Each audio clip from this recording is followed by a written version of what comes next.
when we look back at the 2022-2023 season in totality, maybe 2 years down the road, 3 years, 4 years, are we going to look at this season as it was a fun young group that went through some growing pains, or are we going to look at it and say, my goodness, that was a disappointment?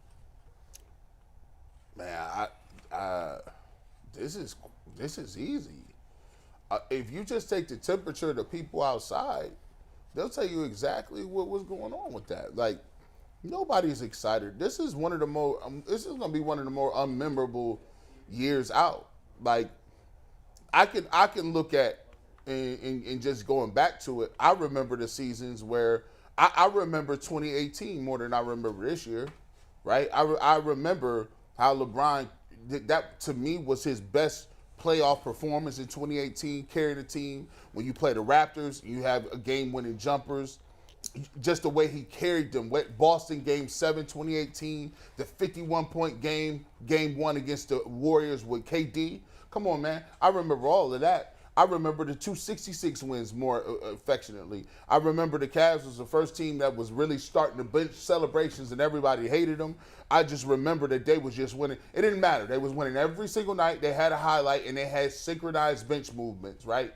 I remember both of those seasons. This season, if you go walk down the street, people don't even like the Cavs right now. We got to let this blow by. This is like a bad relationship at this point.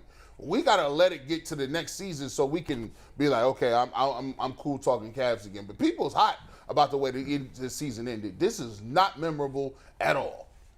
Time heals a lot of wounds, but not all the wounds. And I tend to agree with Garrett. I don't think this will be remembered fondly. I'm going to go with an angry face.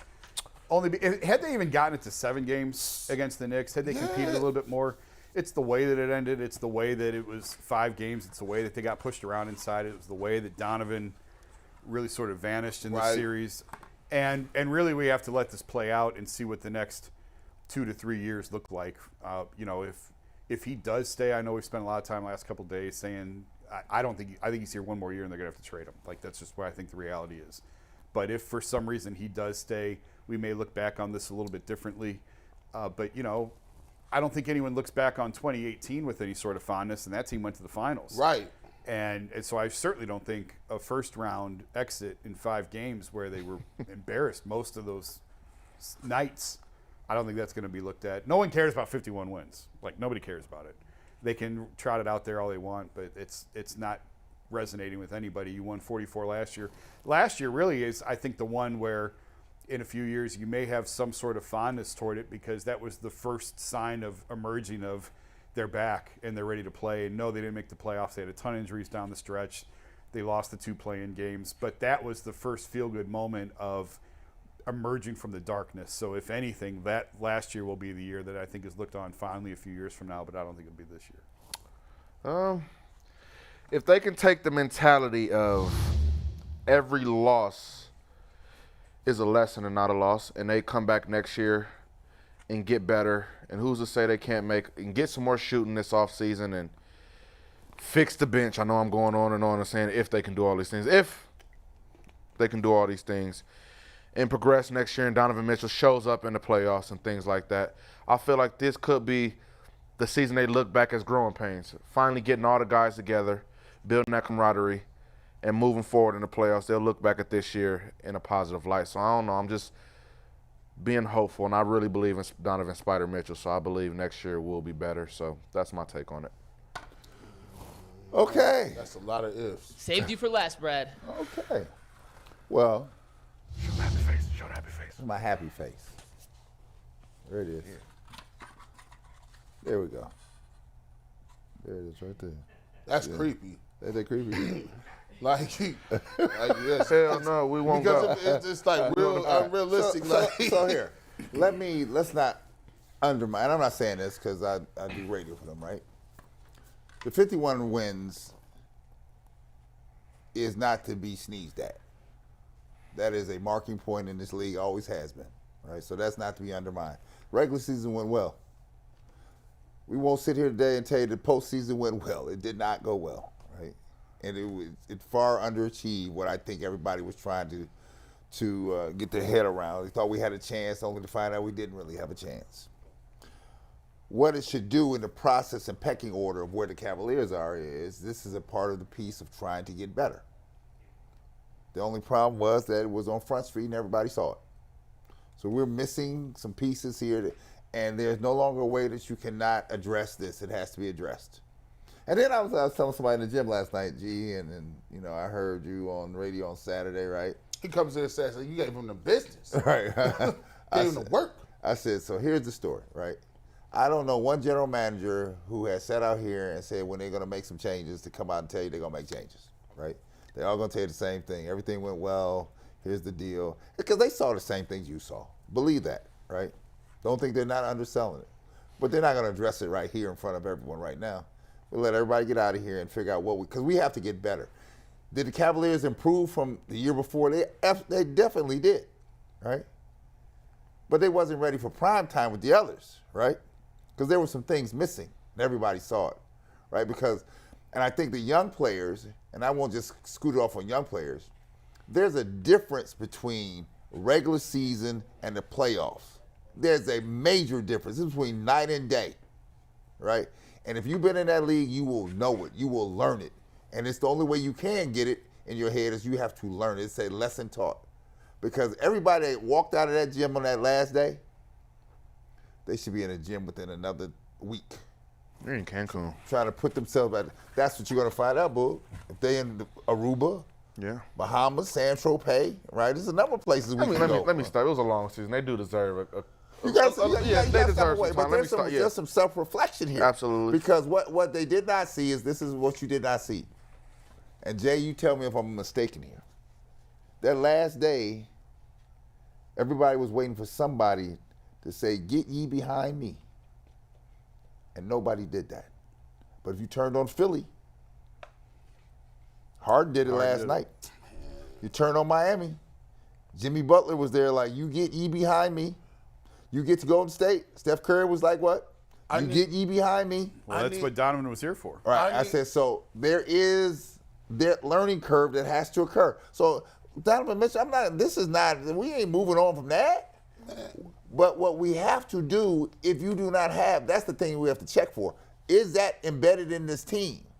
And if it's not, you have to go out and get a couple people that understand what that means. See, I like being clear about the vision and making it clear about what it is. Even the Bible talks about making the vision clear. You got to write it down so people understand it, so you can self-manifest that into the physical. See how you go.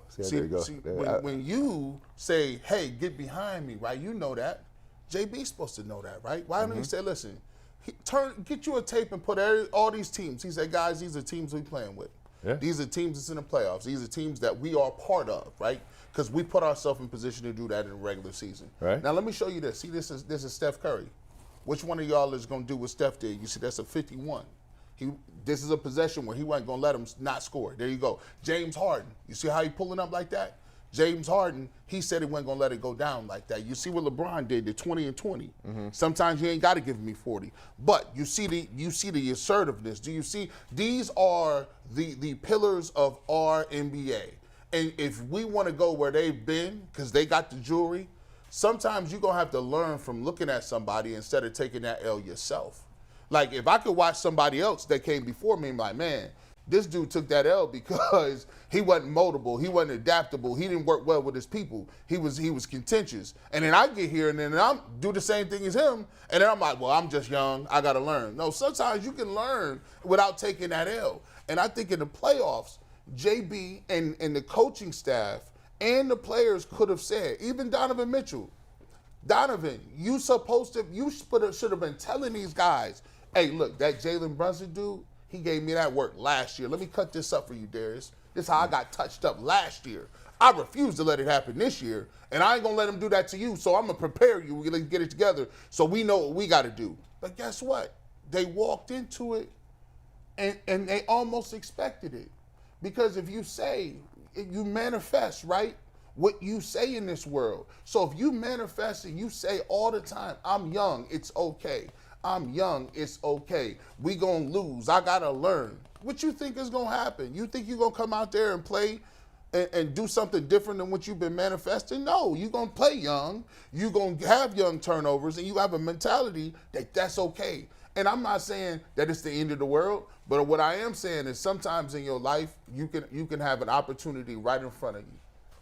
And the good teams and the smart people going to take advantage of it. The other one's going to squander it away. And if you look at it, the Cavs, in my opinion, have a better roster, more talent than the Heat, more talent than the Knicks. And they could have had an opportunity to be in the Eastern Conference Final and then take that magnitude and really multiply that. I'm not sure they had a chance to get to the Eastern Conference Final, right? The goal was to try to get to the second round, right? Because all those people that we just named, there were some lessons learned. James Harden has learned some lessons along the way. He took right? a lot of those. Steph Curry learned some lessons along the way, right? Everybody in here had Jimmy Butler was kicked around a number of times before he ended up in Miami, correct? Mm-hmm. Right. So the Miami Jimmy Butler is different than the Philly Jimmy Butler. Or the Minnesota right? one. Right. Or They the were all Minnesota. pretty good versions. Right. But here, there's lessons learned, and guess what? Those that learned the lessons, they improve. Magic Johnson, you remember when they was getting ready to run Magic Johnson out of L.A.? Mm-hmm. He had to learn the lesson, right? Only thing I'll say to counter that is Donovan Mitchell should have learned some lessons in Utah. Well, we don't know. Yeah.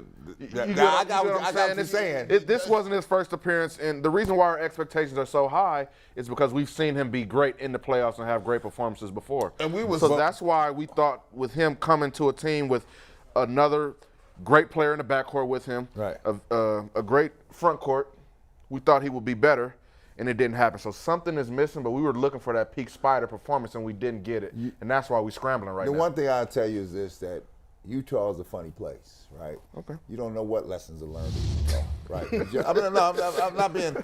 I'm not hating on Utah. Shout out to Mitt Romney. You don't know what lessons I learned out here, right?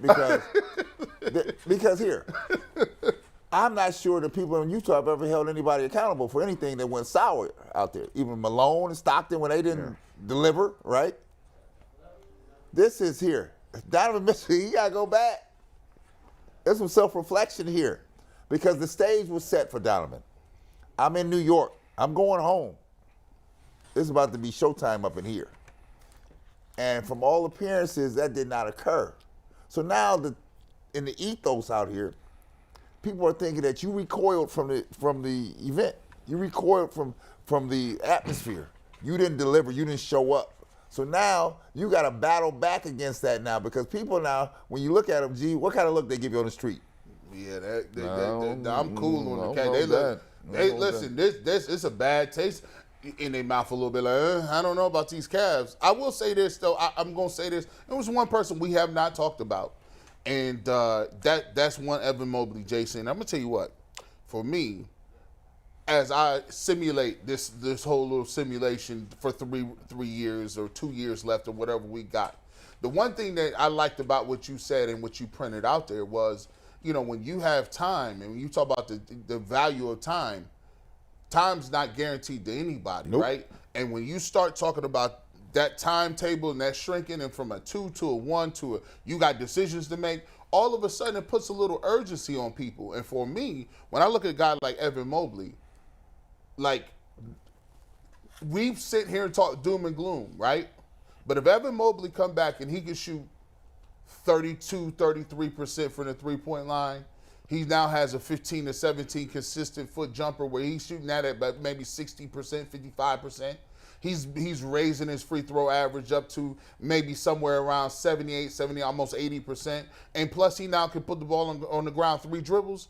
All of a sudden, you see his totals go up to 20, 21 a game, 12 boards, 13 rebounds. If they get there, they right back in contention. They can hang with anybody in the league. I mean, Evan regressed as a three-point shooter this year, and that's really concerning. He was down to 21% this year, so even to get to the 32 you're talking about would be crazy, a massive leap in one offseason. I think eventually he can get there. I don't know you can get there in 1 year, and you certainly can't count on that. You can't go into next year saying, okay, well, he's going to shoot 32%. Well, we have no evidence of that whatsoever. I don't care how many shots he takes in the summertime. You hope, but I don't know. But if he eventually gets to that, it unlocks a lot of things that they can do. When your center can stretch the floor, we've seen it. We go watch Denver with Jokic and all the different things Jokic can do. if you can get those minutes with Evan at center when Jarrett's not on the floor, put 4 shooters around him, you can be lethal offensively. But this team, as presently constructed, is a long way from that. Here, let me. I've been saying this to you guys earlier this year. It's driving me nuts, right? He's not that. And it's okay, right? So you're not that guy, pal. No, he's not that. Here, You're not that guy. he's a pal. guy that's 15 in. That's a guy. That's who he is, right? Jason, he can't do what I did. He can't bring it on the bounce. He can't pull up from deep. That's not. Have we seen people? That's not it. Have we seen? But haven't we seen people get that? Lloyd Marketing got that. No. You look at it, Lloyd Markkinen's game. His game can tell you that the way he plays, he could do that. You say It's not in that. He had his bag of tricks was a little bit different. And you have to be a student of this game. You can see it here. Can people get better? Yes. But there's certain inherent traits that you need to be able to do certain things, right? I ain't going down there and fooling around with Shaq and them. I ain't going to be able to do that, right? But Shaq ain't going to step out here. I can cross you up on his bounce, right? He's not built like that. When you look at the way he plays, it's straight up and down. Yeah, he's a linear player. But no, I ain't just saying linear. That's how he got rooted up under that goal, because he couldn't get down. You have to be low man wins here. I think he can gain 20 pounds. 20 pounds is one thing. It's not just the weight. It's leverage here. It's how you attack. Charles Oakley couldn't jump 2 foot off the ground. Mm-hmm. But he'd get you up under that goal and get you out the way. Mm-hmm. And you wasn't going to get the ball from him, right? So it ain't about your athletic ability all the time. It's how you play. If Evan doesn't develop more range, they're going to have to make a decision between Jarrett and Evan, because it's untenable. I think it's untenable. Jason, you're on the spot on. I said that yesterday in the gym. This is what we're talking about now, because you thought I had something different. When I saw that playoff, I'm like, maybe I don't have what I thought I have here. Well, let me give you this. Well, here's the thing. Well, I've already, in my heart of hearts, I done already made the decision. I know for a fact that who's your best trade asset? It's Mobley. Yeah, But he's not. Yes, But he's not going there. They're not moving him. So you can't move Mitchell because you admitted you made a mistake. Right. And you can't trade Darius Garland. No. So your best trade asset is Jared Allen. Now, if I'm looking at it from a standpoint, I can make Evan Mobley's game more tenable if Jared Allen wasn't there, because now he has more room to roam. Yeah. Because now, instead of that 15-footer, if he's not going to take it and go to the basket, ain't nobody else under there. I'm gonna take you further. What if I position Evan Mobley with a power dude down inside, right, to clean up the mess? That gives Evan a chance to come in and do his thing, right? The spacing still will be bad, though. No, but you got to have somebody housing that thing down low. You have to, somebody can clear it out. So I'm not sure that you'll be able to do that with those two, right? So now you're looking at scrap heap people. Boogie Cousins, my man in Chicago that was here once before. This is the kind of people you're looking at now, right? You're going to need a big a guy that can root it out inside to give Evan Mobley the room to operate. But Who's the center in New York? Robinson. So you saying somebody like that? So Robinson, you see Robinson, his whole thing was what? Yeah. He cleaned out the house underneath, right? It wasn't like he was killing you. No. But he negated all their assets, right? Because he was able to do what? Get you up out of there. This is kind of strange. This hit me. Because here's what's going to happen, and I'm just looking at the simulation, because when you extrapolate this thing forward, some people have already said the pairing of Donovan Mitchell and the pairing of Darius Garland. Yeah. Now look, I said this was funny. Me and McNuggets was on the stream, and he said, "G. Bush, why you say that?" What happened? What you He say? said, "Why you say that?" I What'd said, you say? "Look, well, look, bro. I said at one point during the season, we looked at this and we poo-pooed this. We threw it away."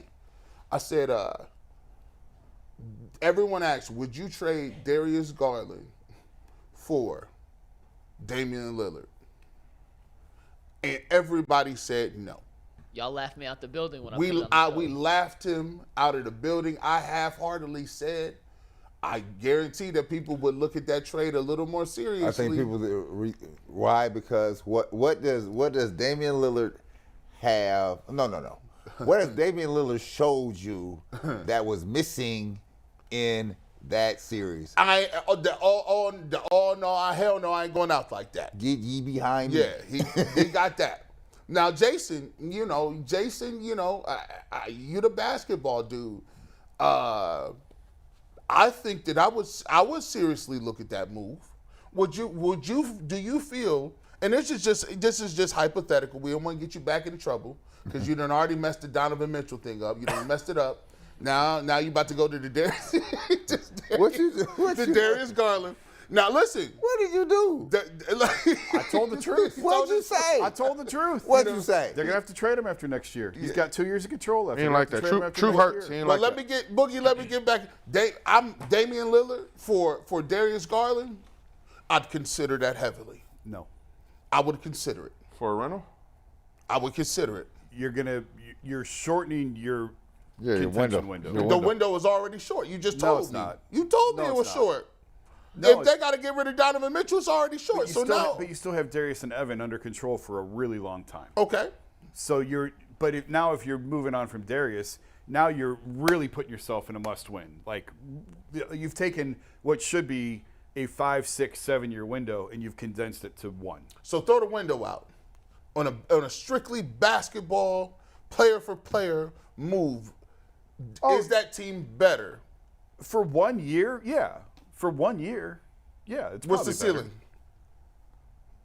I don't know, because you're still playing 2 little guards, and he's played with a little guard in Portland and never went anywhere. Yeah, he's still small. So is it better? Yeah, I think it's better, but I don't think you're a championship contender. I don't think I'm not moved by the fact that you say little guards, right? I mean, little guards were one in this league before. Isaiah Thomas and Joe Dumars, they wasn't big. We were saying he didn't do good with CJ. They never reached. No, They because got to a Western Conference Finals, but they never. But Portland is not constructed like that. They're just not. They were like they banked all behind Damian Lillard. Yeah, but they had a good bid. There's some similarities. Who They was had a good big? What's his name? Nurkic. Nurkic. Man, Nurkic, all right. I mean, he ain't no showstopper. He's not. Nurkic isn't better than Mobley.